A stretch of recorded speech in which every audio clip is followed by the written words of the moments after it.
رباه عفوك إني من نور مدت يداي.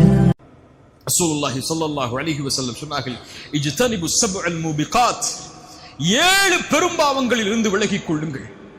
அந்த 7 பெரும்பாவங்களில் நாம் அறிந்த எல்லா பாவங்களும் நம்முடைய பார்வையில் பெரும்பாவங்கள் தான். அதில் உள்ள 2 பாவம், ஒன்று கொலை, பெரும்பாவமா இல்லையா? அதில் உள்ள சூனியம் பெரும்பாவமா இல்லையா? அதில் அந்த பெரும்பாவங்களில் நாம் கணக்கிடாத ஒரு பெரும்பாவம் வட்டி. ரசூலுல்லாஹி ஸல்லல்லாஹு அலைஹி வஸல்லம் அவர்கள் சொன்னார்கள், திர்ஹமு ரிபன். அல்லாஹ் கேளுங்க, சஹீஹான ஹதீஸ். 1 திர்ஹம் அளவு வட்டி. என் பேங்க் அக்கவுண்ட்லயோ உங்க பேங்க் அக்கவுண்ட்லயோ 1 திர்ஹம்னா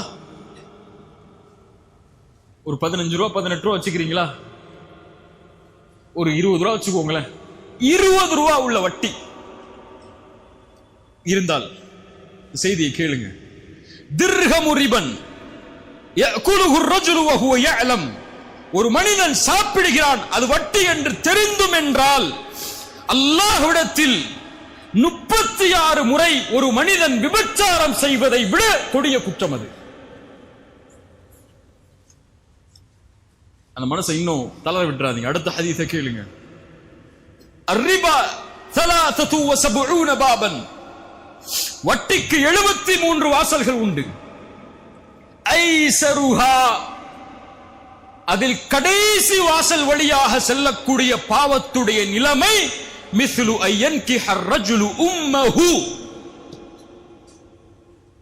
ரசூலுடைய வார்த்தை அது. வமா யன்தகு அனில் ஹவா இன் ஹுவ இல்லா வஹ்யு யூஹா. வஹ்யது.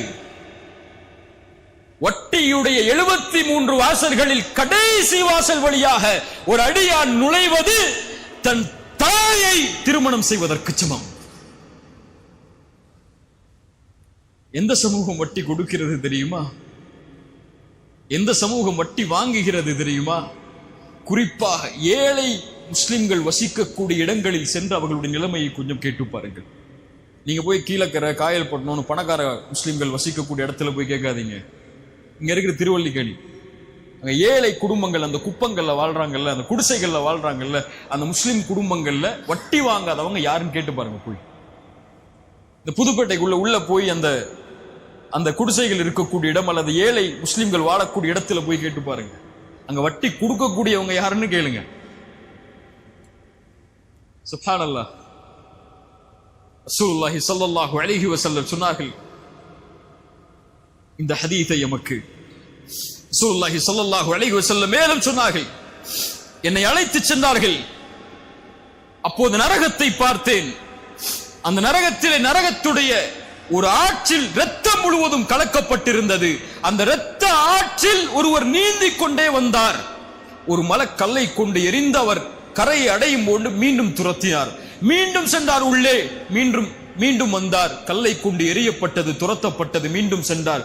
இதே நிலை இவருக்கு மறுமை வரை தொடரும் என்று அறிவிக்கப்பட்டது. ஏன்? இவர் வட்டியில் மூழ்கி இருந்தார். வட்டி என்பது ஏழைகளுடைய ரத்தம்.